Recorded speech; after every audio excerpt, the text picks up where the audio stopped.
On the afternoon of November 24th, 1971, Thanksgiving Eve, a nondescript man in his mid-40s, calling himself Dan Cooper, approached the counter of Northwest Orient Airlines in Portland, Oregon.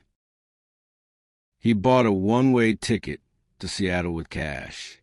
On board, he was quiet, wearing a business suit with a black tie and a white shirt.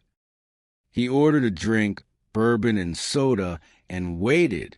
Thus began one of the greatest unsolved mysteries in FBI history.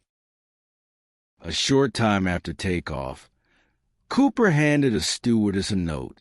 She initially ignored it, but he leaned in and insisted, "Miss, you'd better look at that note. I have a bomb." The stunned stewardess sat with him, opening a cheap attaché case. Cooper showed her a glimpse of a mass of wires and red-colored sticks.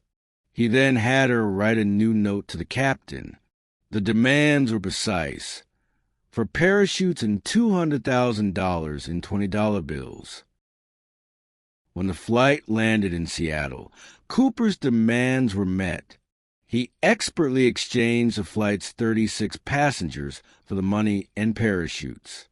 But he kept several crew members hostage and ordered the plane to take off again, setting a course for Mexico City. Somewhere between Seattle and Reno, a little after 8 p.m. in the black of night, the hijacker did the incredible.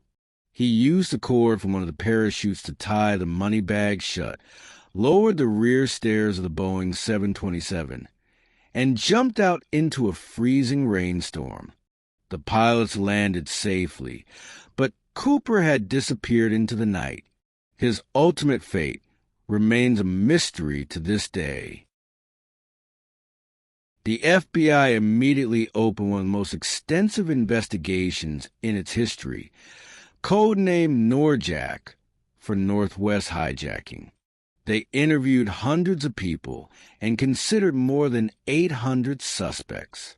Before jumping, Cooper had left behind a single piece of evidence: his black J.C. Penney tie, which later provided a DNA sample, though it has never been matched.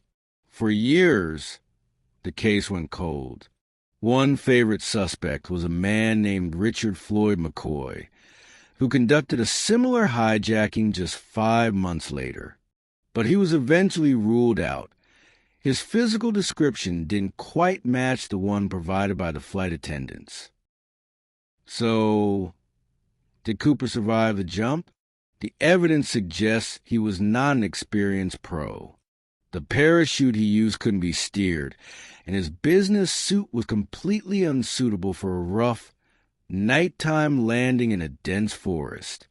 This theory was given a boost in 1980, when a young boy found a rotting package of $20 bills, $5, 800 in all, that matched the ransom money serial numbers. Was this proof that Cooper didn't make it, or did he simply lose part of the money? And where did the famous name D.B. Cooper come from? It was a myth created by the press. The real hijacker called himself Dan Cooper.